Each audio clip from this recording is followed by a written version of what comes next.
যদি কোনো ভক্ত বলতে পারে হে গোবিন্দ আমি ধর্ম জানি না, আমি জ্ঞান অজ্ঞান বুঝি না, মন্ত্রতন্ত্র কিচ্ছু জানি না, শুধু এইটুকু জানি প্রভু প্রভু মেরায় ভাগাতা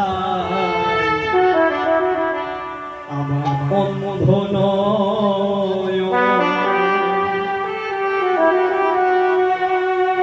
একদিন জীবন ফুরায়ে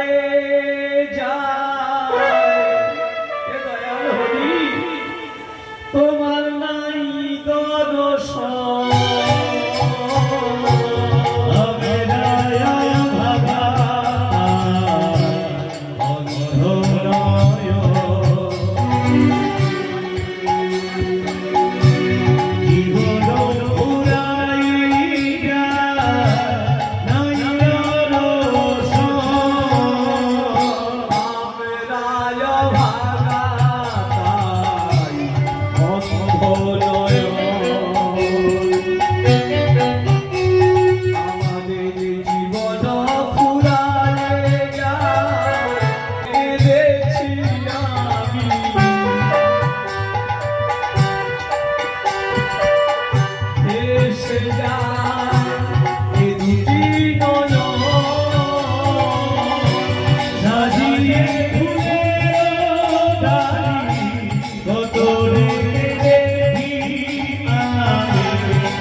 দক্ষিণেশ্বরের মন্দিরে পূজারীর দায়িত্ব পেয়েছে।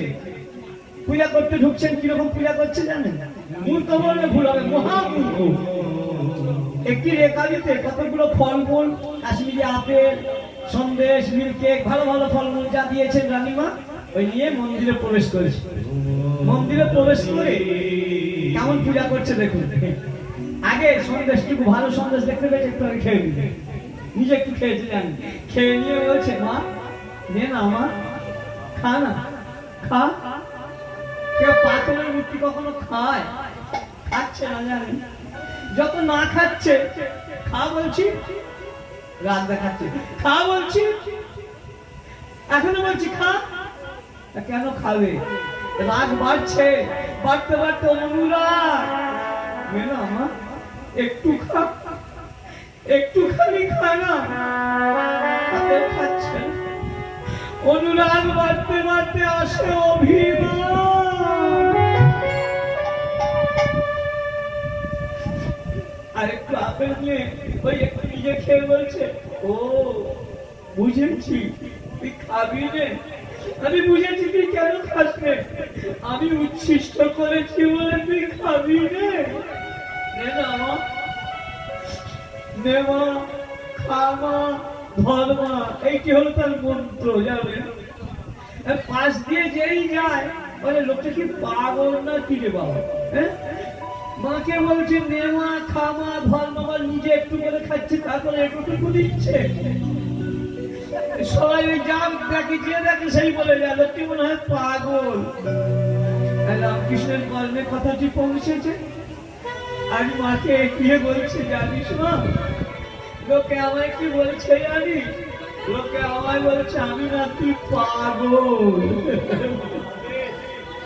মা গো, তোর কাছে আমার মিনতি, পাগল যদি করতে হয়, পাগল করে দে মা তারা,